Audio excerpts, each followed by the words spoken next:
ശബരിമല ശ്രീകോവിലിലെ തങ്കത്തിന് നേരെ കണ്ണിട്ട കൗടില്യം. ശബരിമല സ്വർണ്ണക്കൊള്ള കേരളം കണ്ട ഏറ്റവും കറുത്ത അഴിമതിയുടെ രക്തച്ചുവപ്പൻ പേജ്. ശബരിമല വിശ്വാസത്തെ തകർക്കാൻ ഒരുക്കിയ ഏറ്റവും കൃത്യമായ കൊള്ളപ്പണി. ഇത് സാധാരണ മോഷണമല്ല, മാസങ്ങളോളം പാകം ചെയ്ത ഓരോ ചുവടും കണക്കാക്കി വെച്ച മാസ്റ്റർ പ്ലാൻ.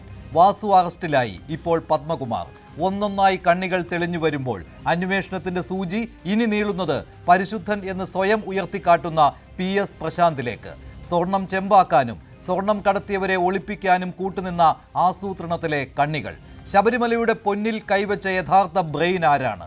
കൊള്ളയുടെ പിറകിലെ സത്യം പുറത്തു വരുന്നതുവരെ ചോദിച്ചുകൊണ്ടേയിരിക്കും. പോറ്റി മാത്രമെന്ന് പറഞ്ഞവർ മുതൽ ദേവസ്വം ബോർഡിൽ സർക്കാരിന് ഒരു പങ്കുമില്ലെന്ന് പറഞ്ഞ് പരിഹാസ്യനാകുന്ന കടകംപള്ളിയെ പോലെയുള്ളവർ വരെ ഇനിയെങ്കിലും ന്യായീകരണം നിർത്തണം.